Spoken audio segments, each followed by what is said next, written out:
So, hi Sharon, how are you? I'm good, thank you. How are you, Nazim? I'm fine too, and thank you very much for giving this opportunity to interview you.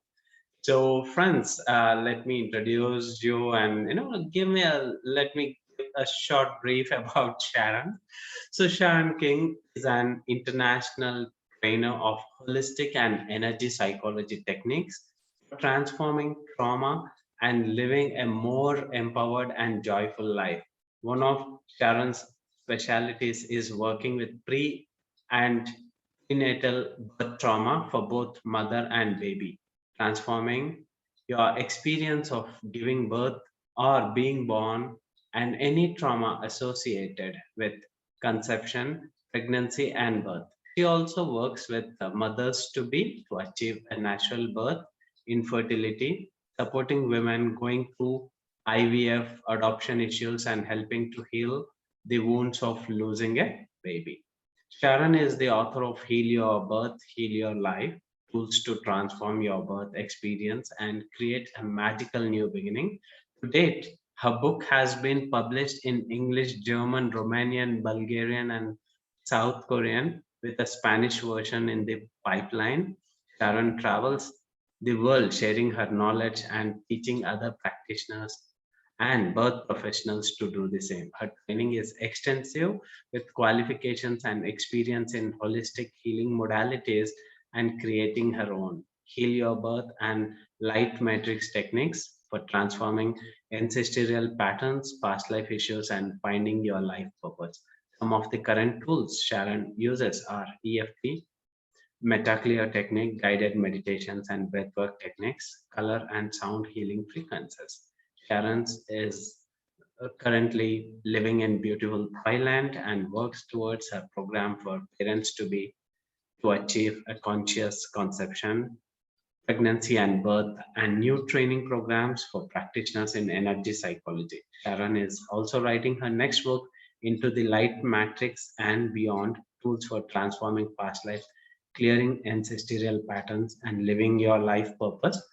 And you can visit Sharon's work on www.magicalnewbeginnings.com and www.healyourbirthbook.com. So let us know more about Sharon's work directly from her. So Sharon, how did you get into this field of healing and training?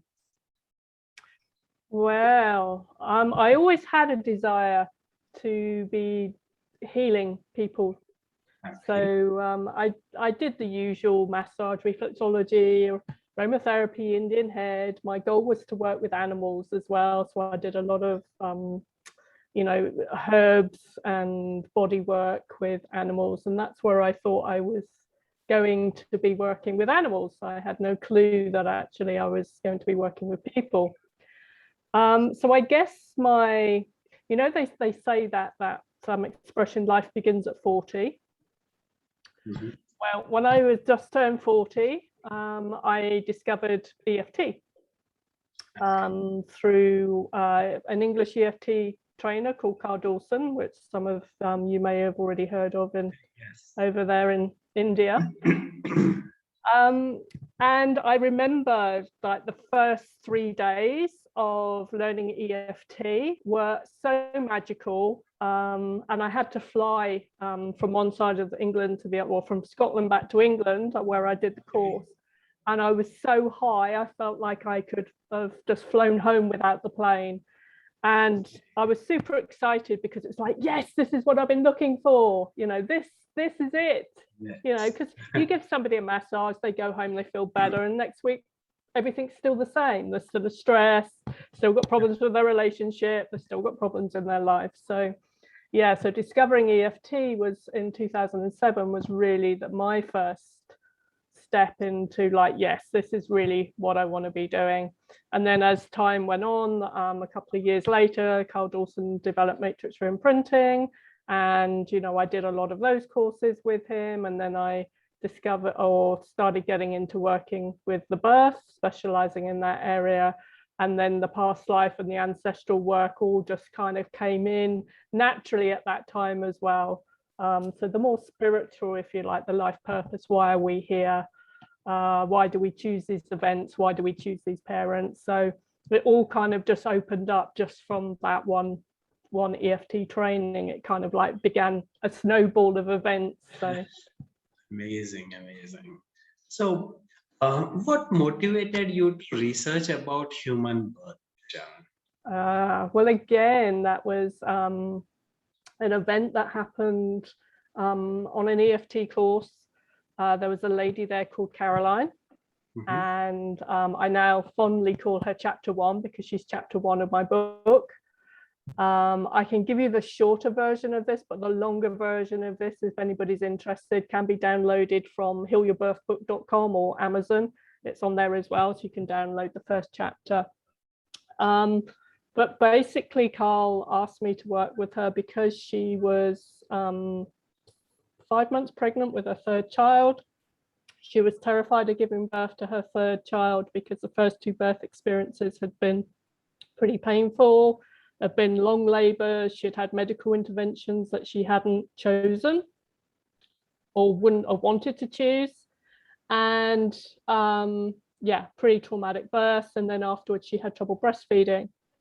And after the first experience of giving birth to her first boy, the doctor said to her, when she expressed her concern and said, look, last time was not a good experience for me. He said, don't worry, no 2 births are ever the same. So when she gave birth to baby number 2, the experience was exactly the same, almost exactly the same as the first time. Okay. So of course, what does your brain do? Your brain goes, well, if number 1 and number 2 birth experiences are like this, then of course number 3 is going to be exactly the same. So, you know, your past experience is kind of like shaping your thoughts about the future. So, so we tapped on her fear, first of all, you know, just use the EFT tapping on her fear of giving birth. And then we went back into what we call the matrix. We go back in time. And the concept is we still very much use EFT. But you imagine stepping back in time with your younger self and you go back as your own therapist, which is like amazing concept. You go back as the therapist. Myself, who you would think was the therapist, I just describe myself as your tour guide. Yeah, so you're going to go back in time. So Caroline went back in time to work with her younger self, who was laying on the couch, on the bed, sorry, in hospital. She was hooked up to the drug machine that was starting the contractions for her. She had a monitor around her belly, monitoring the heartbeat of the baby. Did you get that, or did that freeze? Yeah, there was a little fluctuation. Okay. Yes, it got back. It is okay. Fine now. It's fine, cool. So there she is, she's on the bed, she's feeling powerless, she's feeling trapped, and the monitor that's monitoring the baby's heartbeat keeps dipping. So of course, every time it dips, she goes into fearing there's something wrong with the baby. So we very simply just tapped on her younger self in her mind. She taps on her younger self, lets her know that, you know, what she's fearing. I mean, her biggest fear, can you imagine, like the biggest fear is like something's wrong with the baby and the baby's not going to be okay. So if somebody steps in and says, look, everything's going to be fine, you know, like here's a picture of your baby, right, and everything's fine. You know, you're going to go through a little bit of a journey of him getting here, but the baby's fine. So in that moment that you're feeling that fear, it goes away. All right. So we just kept tapping on her for feeling trapped. We took the IV needle out of her arm. We had it up, moving around, because intuitively her body knew that it needed to be up, moving around, not being stuck on the bed. So the next point of trauma we went to was when the midwife kept coming in and saying to her, look, you're only 3 centimeters dilated, you're very tired, you've been pushing for a long time, you're in a lot of pain, you know, why not have an epidural? So, you know, I know a lot of your listeners right now will either be recognizing this from their own experiences that they've had, or the therapists among you will be going, well, you're just telling that woman that she's not going to be able to succeed in that labor, you know, because you're telling her she's tired, you're telling her that, you know, that she's in pain. You're telling her all of these things just because you want to manipulate her into having an epidural. So anyway, in the end, Caroline gave in. She had an epidural. The anaesthetist took a long time to come. After she had the epidural, the midwife checked her and went, oh, now you're 10 centimeters dilated. You could have given birth naturally, but hey, you get to do it without feeling any pain.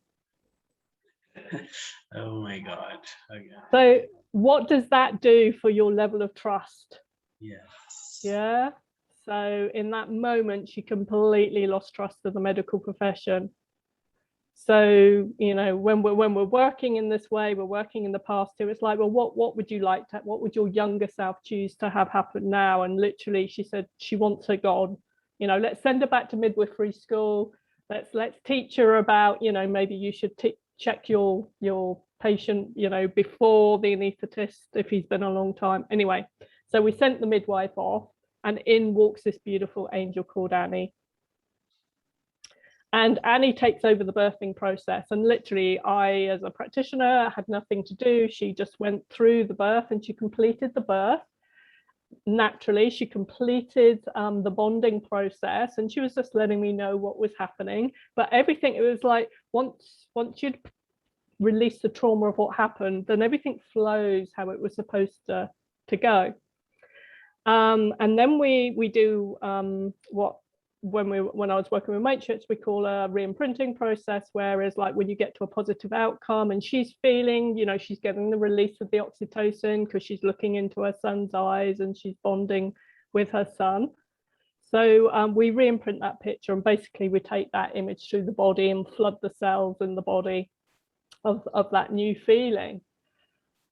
So as I say, this is a little bit of a long story, but then we went back and we did her own birth experience, and we helped her mother during the birthing experience, and we tapped on baby Caroline in utero. We worked with baby Caroline because she had to stay in the hospital for 2 weeks after the birth experience because she had yellow jaundice. So her mum would go home at night, come back during the day, go home at night. So there was a period of separation that Caroline was feeling from her mum. So we tapped on the baby who was feeling separated from her mum. We asked the baby, you know, what solution would you like? Yeah. Now, in my mind, the natural solution would be for mum to come back to the hospital and be with her or take her home with her. But what actually the baby wanted was Angel Annie to come in and be with her at night. So she felt safe, she felt secure. So, and then we went to the experience of giving birth to her second boy. And that was very similar to how Jamie, no, Luke was the first one. That was very similar. So there wasn't a lot of energy or emotion to clear in that one, just a little bit around the Jamie's neck, because he got a little bit stuck. So the midwife had to twist him and he ended up with an injury to his neck. And then after we did those 3 birth processes, I'm kind of like drawn to her belly, because remember, she's 5 months pregnant. And it was like, why don't we just connect with the baby and show the baby how the birth's going to be in the future? So, so we clearly explained to the baby this was a future event. This is not happening right now. Okay, so Auntie Sharon is not a real midwife. So this is like, you've got another 4 months to go, but when you do come, this is how your birth's going to be. And Caroline kind of like set up in her mind who was going to be there at the birth, how the birth was going to be, what she wanted, birthing pool, etc., etc. She went through the birthing experience, through the bonding experience, just showing baby Archie, as his name turned out to be, how that birth was going to go. Oh. So it was amazing experience. Both herself and myself were on a complete high, because we've now gone through 4 birth experiences, you know, and I'm sure your people listening know about mirror neurons. So, you know, my brain is like going through this story with her, my body's releasing the oxytocin, my body's feeling that love. And as she's re-imprinting all 4 of those different birth experiences, so am I. And we're in this combined, amazing, joyful energy together. And then a few months go by, Carl messaged me and says, oh, Caroline's given birth to a baby boy. So so I then contacted her and said, how was the birth? And she said, oh, you know, I need to tell you about it. So yeah, she got on the phone, and she was once she started telling me about all the things that had changed, like her fear of giving birth had gone, little Jamie's pain in his neck, that had disappeared. Everybody was commenting about how the family were a lot more closer. And also she used to experience separation anxiety because her husband at that time was a professional footballer. So every time he went off to play football, she would incite an argument with him before he went. Never knew why she did it, but she would have a row with him before he went. And she realized she'd stopped having that need to do that. She'd stopped being angry about him leaving her, because what it was doing, it was touching that memory of being, or subconscious memory of being a baby left by her mother. Okay. Yeah, so her separation anxiety went. And also, I mean, the best bit, the icing on the cake, was that baby Archie was born exactly how she showed him it was going to be. Completely natural birth, no medical intervention, no problem breastfeeding afterwards. Everything was just as perfect as it can be. And then she went on to have another baby and had another beautiful birth experience with that baby too. So she's now got 4 boys. So I think they're going for their own football team. So it was in that moment, so that was a long journey, but it was in that moment that I went, oh my God, this is amazing. This is something that I can make my own. I can study more about, which includes looking at my own birth experience. And yeah, it was in that moment that I made that commitment that this is what I want to do. The universe went, right, Sharon's on the yellow brick road, as I call it. She's on her life purpose path. Let's bring her this information. Let's bring her that person to support her. Let's help her write a book. Let's help her do the trainings, you know, and it just seems like everything to do with helping people heal from their birth experience, or helping women have that natural birth experience, because it's so important to how we are and who we are as human beings, and how it's so being taken away from where it should be. It's kind of been a little bit hijacked and twisted by the medical profession and those above. It's now going to come back into balance. So we need to be women need to be able to reclaim their own natural birth experience, how it's meant to be, not how we've been conditioned to believe that it should be.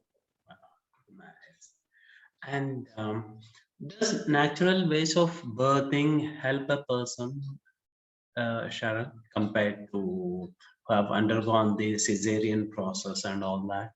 So, okay, so how does a natural birth experience help somebody? Yeah. All right. So let me tell you my own birth experience, and then this, you know, we're telling stories is probably the best way to explain this. So I realized a number of times when my birth story has been playing out in my life. So, and let me just pre-frame this before we go much further. Even a natural birth experience where the mother's going, my God, that was amazing, to the baby may be slightly traumatic, or the mother may feel this is a traumatic birth, and the baby perception of it may be that everything's going to plan and I'm totally in control. So there's always 2 sides to the story. I just want to say that. But generally, as a baby, I decided, and it's usually babies that start the birthing process, so the baby releases hormones, starts the birthing process. So as my baby self, I did this, and apparently when my mum went into labor, got to the hospital said, oh dearie, your baby's coming too fast, let's slow everything down. And here's some pethidine, some nice lovely pethidine, which is a narcotic drug. Okay. To slow everything down. Now my mum is super sensitive to drugs and alcohol, right?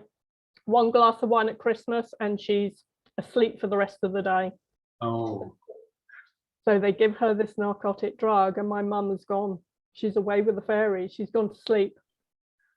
So just imagine me as a baby self. I'm going, yeah, right, ready, time to get out of this womb. And I'm coming down, and all of a sudden, like, I get hit with the wooziness. My mother's like disconnected from me. She's like suddenly gone. She's no longer there, no longer present. We're no longer working as a team. And it's like, oh, okay, I need to rest and recover from what's going on here. And I recently realized that in that moment, I thought I'd made a wrong mistake, and this wrong move of starting my birth process could lead to my death. Oh, okay. Right. And that's only something I've discovered in the last few months. So my baby self kind of like everything stops, and then eventually I kind of come round and I start to fight my way out, and I get out the womb, and I'm handed to my mum. And I asked my mum while I was writing my book, you know, tell me about the birth experience. So this is what she's telling me about, you know, this is what happened to her. So I said, Mum, how long did you hold me for? And she said, oh, I was so tired. She said, I held you for about a minute and a half. She said, and then they took you away. I went, okay, how long did they take me away for? Oh, I don't know, just 4 or 5 hours. She said, while I slept off the pethidine. So it was like, okay. So my baby self is then taken off, put into a nursery with other babies. Other babies are crying, and I've gone into the matrix, and I can see this, and I can see my baby self going like, I'm not okay with this. You know, I don't feel very safe. There's all this noise going on around me, and all these babies, I can feel these babies are just desperately upset because they're missing their mother. They're confused. They don't know what's going. So my baby self is trying to get out of the cot to try and help these other babies. And I'm like observing this going, oh my God, it's no wonder I do the job that I do to help women, you know, or help babies recover from their birth experience, because I was trying to do this as a baby myself. Yeah. But I also had my own feelings to contend with as well. So by going back and healing all of that, the separation, the pethidine, I was able to take my baby self to my mum, back to my mum, and really go through some really amazing bonding process with my mum. Now, as a child and an adult growing up, my mum, I had this underlying, what's the right word for it? Frustration, anger towards my mum, especially if she was sleeping on the couch when, you know, she should have been taking care of us or something. It was just like, that would make me very angry. I had a lot of irritation around my mum. You know, my mum would phone me up, and I'd be with her down the phone, and I never really understood why. But after I cleared that, and my baby self understood that mum does love you, it's just the fact that she got so much drugs in her body that she couldn't relate to you, that my baby self then forgave my mum, understood and forgave my mum. Oh, okay. And then that helped our relationship. So as you can see, like, there was nothing really horrendous that happened in my birth, but emotionally there was a lot that went on. Mentally there was a lot that went on, not a lot physically, but you know, the whole process around that. So the more natural of birth, the more mum and baby are working together, the more mum feels supported. So mum needs to feel very safe in order to be able to open and release and let go of the baby, to, you know, to come out. So really good birth professionals are super important, you know, supportive women, supporting other women to give birth. The mother being in a lot of, just feeling trust, being able to go inwards, work with their body, release the baby, let the baby come through, and then bonding, you know, holding the baby, feeding the baby, smiling at the baby, smelling the baby, hearing the baby, playing with the baby, just being with that baby sets up such a beautiful start for the baby. And we have many starts. We have conception starts, we have the 9 months in utero, we have our birth, we have our moments when we start to crawl, we have our moments when we start to walk and we get further away from mum. We have moments where we may be crying and left in a cot on our own, which to the baby is a near-death experience, because the baby has no concept of time. So the baby doesn't know that, well, mum will come in 10 minutes or half an hour, baby's hungry, or baby's wet, or baby's cold, or baby just needs love. To that baby, it's just like, I need it and I need it now. So there's so much that goes into the foundation of who we are, just in that process, let alone what we're picking up, past, bringing in with us from past life and ancestrally. So it's it's such a big process, and like I said, I could talk for days about this and we still would only be scratching the surface. Yes. So Sharon, like, what type of birth traumas a person goes through, and how can someone heal it? Because the damage has happened. Exactly. What kind of various traumas does a person experience, and what is the solution? How can it be addressed? All righty, great question. So let's give you some examples. So baby that is stuck in the womb, okay, and then some form of medical intervention needs to happen. So there's usually a catalogue of events. It's not usually, well, can just be a one-off thing, but there's usually something leads to something leads to something. So baby's sorry, I've got this stupid little fly that's trying to get in on the interview here. So so babies that are sort of stuck in the womb, is like they can't get out, and then they end up needing forceps or the vacuum extraction or C-section. But in those moments of being stuck and the baby realizes that it's in trouble, that can lead people as you go through life feeling stuck, not being able to move forwards. It could be something like, and this can be for C-section as well, you go to start a project and you may get to start it because you started your birth experience, but you can't complete it. So you have to wait for somebody to come in and finish it for you. Oh, okay. So the experience I had when I was writing my book is I would start off writing feverishly, and then all of a sudden I'd get this wave of tiredness come over me and I'd have to have a sleep. And it was just repeating my birth pattern. I got to start coming and then I got hit by tiredness. So anytime you feel like you're under pressure, that's when our patterns show up in our life. Okay. Yeah. So let's talk about cord being wrapped around the neck. It may be that you go to move forward in life with something and you just feel like you just can't breathe, you feel like you're being strangled, or you can't wear tight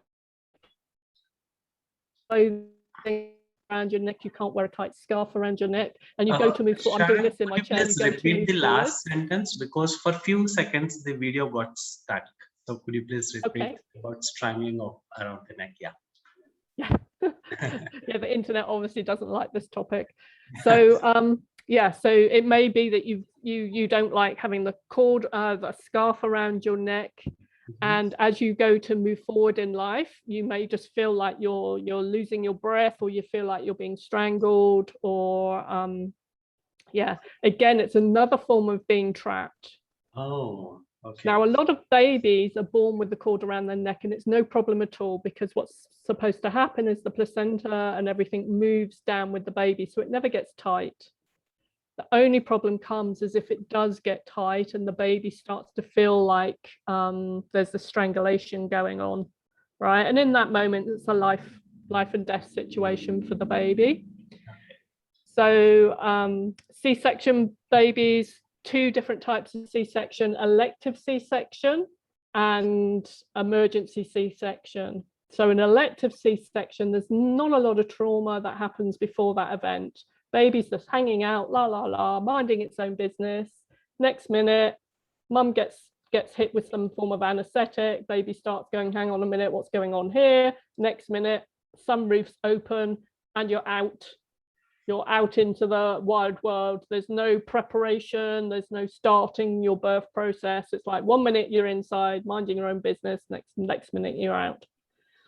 So this can have various effects on people. So it can be, it could lead to panic attacks. Somebody who has night terrors, maybe they were asleep at the time, and then they wake up. And of course, in an operating theatre, there's lots of bright lights, there's lots of noise. It's like the temperature in the room is not the same as in the womb.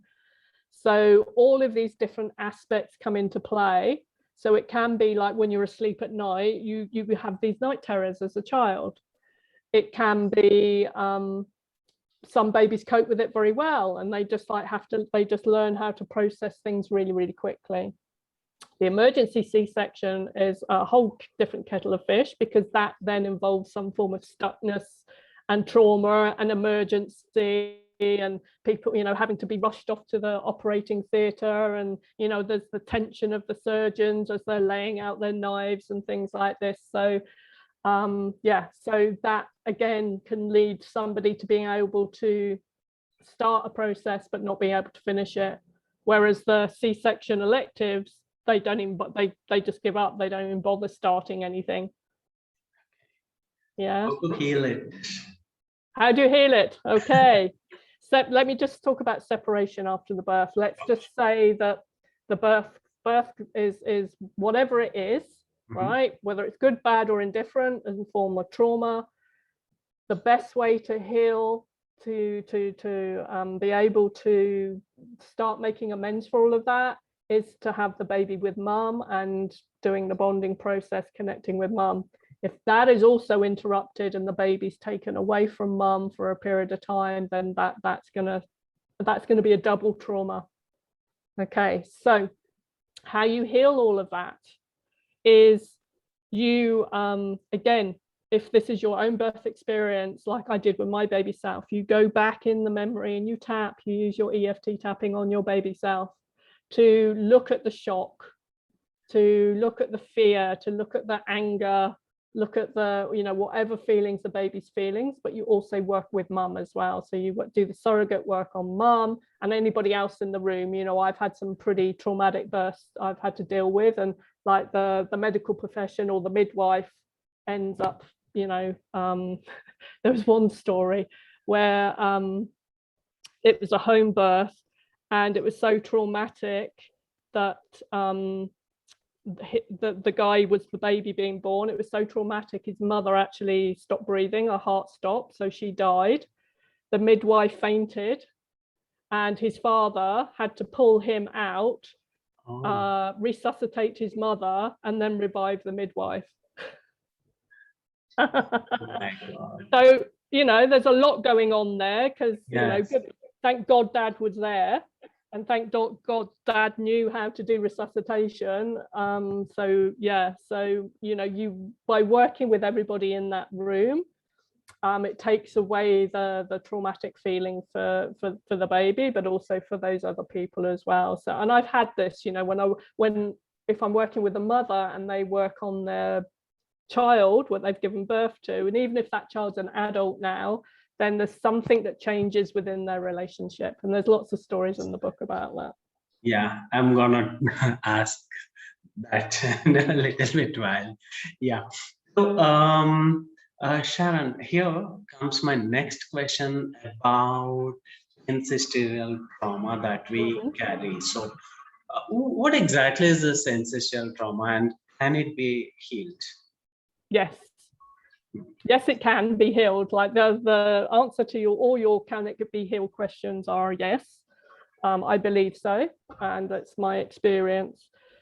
So it can be a direct ancestral energy. So, for example, when the baby's in utero, the baby experiences the outside world through the mother's perception. So all of mum's thoughts, feelings, and emotions about whatever's happening in her life from conception all the way through to birth, the baby's taking that on as their own. So if mum's feeling fear or anger, baby is receiving those chemical hormones and energetically receiving fear. Okay. Yeah. So the baby doesn't have the cognitive ability to go, oh, mum's feeling a bit scared right now, I wonder what's going on. It doesn't have the ability to do that. So it takes on everything that's going on in mum's environment as being that's, you know, in its own environment. And nature's designed it this way, so the baby is set up in the best way to deal with the environment it's going to be born into. So, you know, if there's war going on, for instance, then that baby's going to need to grow up to be able to fight or be a fast runner, or in an abusive relationship or whatever. So whatever's happening with mum, that goes into the mix, if you like, of how the baby develops in utero. So that can be something as directly as that. So we take on a lot of our mum's belief systems, we take on a lot of our mum's fears. Now, there is also a direct link with your mother's mother, because female babies in utero develop in their ovaries their full lifetime of eggs. Okay, so the egg part that created you was actually created inside your mother when she was about 5 months in utero, inside your grandmother. Okay. Yeah, so your grandmother's experience of what she was having while she was pregnant with your mother is also encoded in the egg part of you. Now, this also works when you're a baby boy, right? So when you were inside your mum, all of the what I call the basic blueprint for the sperm, if you like, developed inside the testes, and that is shaped on mum's experience and dad's experience. Okay, so we have a basic blueprint of a sperm. It's like a photocopier. Each sperm comes out the same way. Okay. But whatever's going on for the father in the last 3 months before conception, yeah, it's like, you think of it like Lego. There's extra bits added onto the sperm. And again, this is to give the baby the best chance in life. So whatever dad's experiencing for that 3 months is plugged into the sperm. Oh, okay. Yeah. So, you know, fathers that are, you know, men that are conceiving babies right now as we go through this shenanigans with COVID, then their plugins are going to be very different to had this baby been conceived before March 2020. Okay. Yeah. So like the generations now that are being conceived now are going to be very differently affected to how they would have been beforehand. Okay. Okay. So there's that real directness, if you like, on what the experience is coming on, and you can call that generational. And also, again, to your mother, do you have children? No. Okay.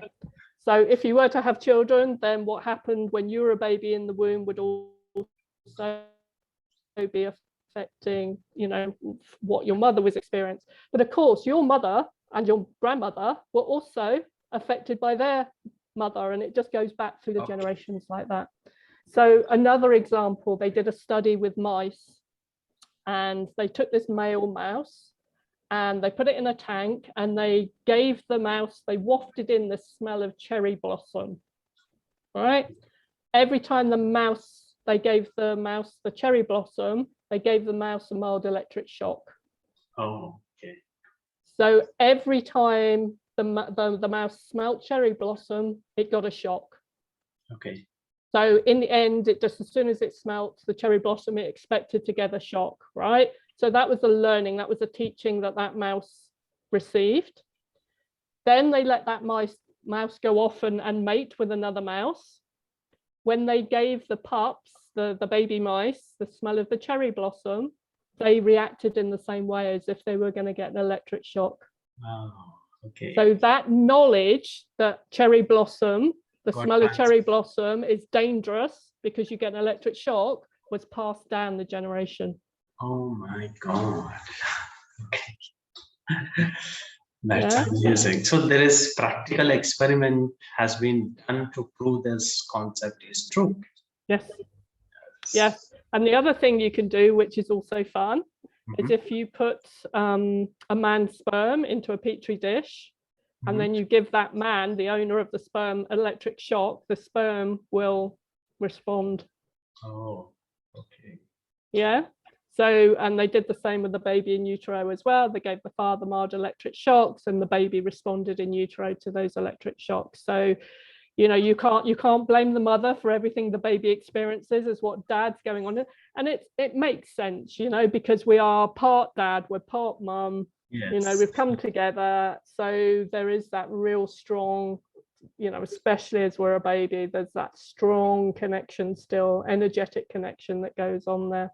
Got it. And the answer to your question again is, you know, you can use the EFT. I work a lot with color as well. So to do a generational healing, you know, you just bring the ancestors in. And if there's a pattern that's being passed down from one generation to the other, let's just say, I don't know, unsuccessful relationships or something like that. If that pattern, you realize that that's come from your mother and your grandmother, then you invite in all the generations and you can just tap on them. Okay. The important thing is, and also any children you have now, you bring them in too. So you're not just changing it for the past, but you're also changing it for the current children. Yes, amazing. So now, since we spoke about your background, about various experiments, I'm sure most of the audience are also interested, like what kind of trainings do you offer, Sharon? And please share about the method you have developed called MetaClear Technique as well. The MetaClear Technique. Well, the MetaClear Technique is still in development, if you like. We're still putting that together, but we're hoping to launch that November or January. At the moment, we're aiming for November, but it may go to January. And basically, it's very similar to the process that I've just described, where we're going to go back into the past. And what happened with, you know, I worked with matrix reimprinting for many years, but I also went off and did color therapy, and I'm a sound healer as well. So I started bringing in these other elements, the color, the sound, spiritual guidance, and yeah, past lives, the ancestral work. And it started to develop into, I guess, a less pure version of what matrix imprinting used to be. Okay. So I've kind of teamed up with a very good friend of mine in Australia, a lady called Jane Slight-Leach, and her speciality, if you like, is working with women who have experienced domestic violence and escaped from those relationships, as she's had that experience herself. And now she runs this amazing company called the Life 2 Project, helping women who have, you know, got themselves out of these relationships. So she's also been using Matrix for many, many, many years. So what we decided to do is to put together an online training for people who are EFT practitioners already, because we wanted to have a basic level of practitioner training. So we could be confident that, you know, that these people had skills to be able to work with clients already. And then we're going to teach similar concepts about working with your younger self. So of course, this technique works for any trauma, whether it's a trauma that happened last week, whether it's a trauma that's happened in the past, but also what I'm teaching with the light matrix technique is to find slightly alternative ways to deal with past lives, with the ancestral work, to look into the purpose. Why did this happen? You know, why are these big events happening to us? And I've literally just started a program now. On Thursday is the second webinar, but if anybody wanted to jump on now, you still can, because everything's recorded. So there's just 2 webinars to catch up on, which will give you the technique, but also teach you about color and how to work with color. So that's called Into the Light Matrix and Beyond. And again, as I say, I teach that online for people because it's more difficult now to actually travel around. Because I used to travel all over the place true. to do that. But once people have done either learn EFT and matrix imprinting, or EFT and the MetaClear technique, then they can go on and do either my extra training in the birth, which I now called Heal Your Birth, which used to be called matrix birth imprinting, or you can also specialize with Jane if you wanted to work, if people wanted to work with domestic violence and things like that. She'll also be doing a extra module on that. So it's like we've brought together our own basic technique that does involve tapping, but it also involves color, it can involve sound, it can involve breath. We've discovered that there's so many different ways to move stuck energy. Yes. Tapping is a phenomenal way to move stuck energy, as you already appreciate. Yes. Doing EFT. But there's other ways of doing it too, and the combination, and to have different tools. I mean, I'm an Aquarian, so you can never have too many tools in your toolbox. Excellent. Thank you, Sharon. And it is glad to know that it is available online as well. And really, all the best for your launch of the MetaClear technique. Thank you. Hopefully it's gonna help a lot of people to deal with birth trauma and different traumas. Sharon,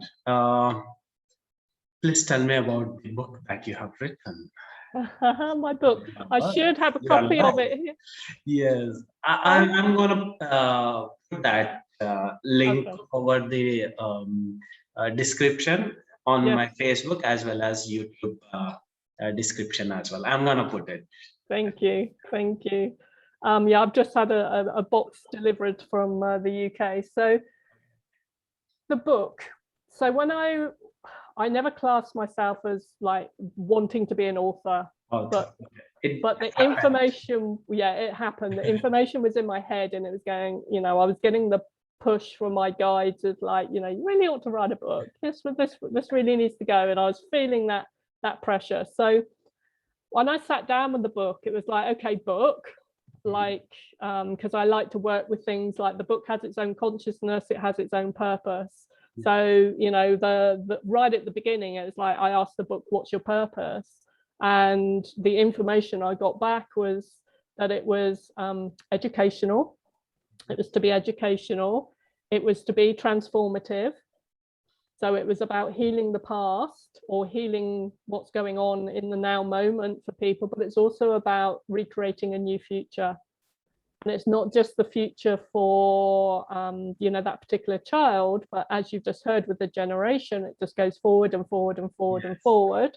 And of course, there are other books available as well around natural birth. So, it's not standing on its own in this, but I believe that it's kind of standing on its own in this, in the fact that it works clearing trauma in the past, in the now moment, and the future. And what I also got clearly, and now I understand a lot more why I was given this information, but this information came in 2014, was like, children in the future are not going to need to be birthed through trauma. Okay, that's amazing vision to have. Yeah, I couldn't even imagine how that was going to happen. Children, because of the way the current birth situation is, and in hospitals and everything. But yeah, so I can see now how that is all going to start changing, and I'm super excited to be part of that change. Amazing. And I was also told that the book is going to be current for many years to come. So anybody who wants to read it, whether you're a practitioner, whether you're curious about your own birth experience, whether you're somebody who wants to get pregnant or are pregnant, or I've had a traumatic time giving birth, it's kind of like a book for everybody. And I've even included fathers at the end of it as well, because the fathers are so left out in this process. So all the focus and attention is on the woman, and the father goes through his own process of becoming a father, and all the pressure that puts on them. And are they going to be able to earn enough money? Are they going to be able to support this family? And you guys in India, you have your own pressures around all of that stuff too. So it's a lot of responsibility. It's a lot of responsibility becoming a parent. So that's why I want to create these programs to help the parents to be. So, Sharon, does your book has certain exercises where the reader can do the Absolutely. processes? Okay. So the whole process itself is actually laid out in the book. Oh, So anybody who's done EFT can kind of like play with the process. Also, there's exercises in the book so there's two main ones. The first one is around about beliefs, how to find your negative beliefs. I always thought that my negative belief was about being I'm not safe, but then to realize that I had this hidden belief of if I make the wrong choice, I'm going to die is even like yes. deeper level of that. So, and that belief isn't actually written in my book, but there is space to write your own beliefs. So you go through and you look at what that says I'm not wanted, for instance, because there's a lot of people or a lot of babies in utero where mum goes, oh God, I'm pregnant, I don't know whether I want this baby or not. In that moment, it could set up that I'm not wanted, I'm not loved, and not being wanted is again another potential life-threatening situation. So you want to go through and list them out of 100%. How true does this feel to you? Right. And then you pick the ones that are like closest to 100%, and those are the ones that you focus on. Yeah. That's beautiful. Because yes, Sharon, sorry, please. just one more technique is about finding your fears. Wow. All right.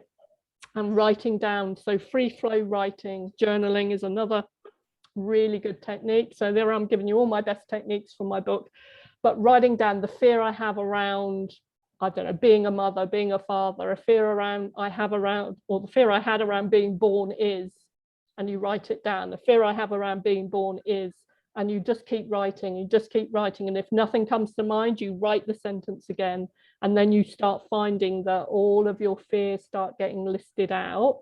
And if you're a tapper, then you can tap on these fears as you're doing them.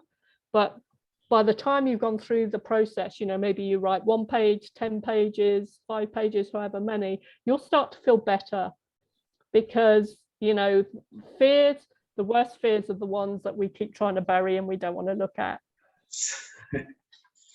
Thank you, Sharon. Like what I was about to tell is certain books just talk the theoretical concept and leave the readers in like, okay, what next?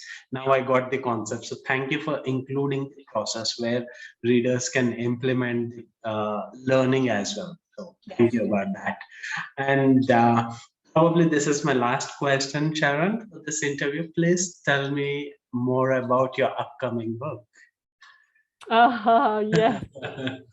Well, the upcoming book is going to be based on the program that I'm currently running. Okay. So it's going to be really going in deeper with the past life experiences, looking at the most common past life experiences that we have, and how to heal them. The ancestral energy, all the information that I've just given you there, that will be going into, because I haven't really in the current book, I haven't really gone into the ancestral bit other than the females, mothers inside of grandmother sort of thing. So I'm going to go more into the ancestral stuff and give examples of like how these patterns go through our lives, and then how you can to heal those patterns. Because I truly believe that we're at such an extraordinary time right now where everything's coming up to be healed. So as we move forwards, we're not going to go forwards with all this ancestral stuff. Well, we're pretty much the last generation that need to do this clearing. So I'm getting the book in at the last minute, basically. So it will give you tools and tips to find what the ancestral patterns in your life and how to clear it, life purpose work. But also, I'm super interested now, mainly through doing a lot of Dr. Joe Dispenza meditation work and breath work as a breathwork instructor. And you can find out about the Soma breath that I teach on the magicalnewbeginnings.com under Soma or breathwork. And it's more about the future. or more about the now moment and the future. So it's more about manifestation and actualization and synchronicities and really getting into the joy of life. You know, one of the most powerful questions Dr. Joe asks on his course is, how much of your day do you spend in joy, in bliss, in peace, in love? All right. And if you're not taking time out every day to feel those emotions, then how are you going to manifest a better life for yourself? So once you start taking that time in the now moment to feel those emotions, the more of that you draw to you. And I will probably add in there all the mystical experiences that I've had doing the meditation and the learnings I've had from that. So it's going to be a journey, and it could end up being 2 books, I don't know, but the first book may be about the past life and the ancestral and life purpose, and then the next book may be about the future stuff. I haven't quite decided yet, but we'll see how it goes. But yes. Wow. So thank you very much, Sharon. It was amazing to know about how much we have gone through in the past, and it gives me joy that there are multiple tools to heal it as well. yes, It's not that it just happened and we cannot do anything and we are helpless. So there are wonderful books, methods like you have developed. So I'm going to put the book details and website details, everything. So friends, whoever wants to contact Sharon for personal help or trainings, you can visit all the websites mentioned under the description. So thank you very much, Sharon. It was wonderful talking to you're you. very welcome. And if ever you want to get together and do a little course for people, then just give me a shout. It'd be great to Definitely, Sharon. Definitely. team up and work with some of you lovely Yes, guys there. for sure. Thank you. Thank you very much. Alrighty, thank you.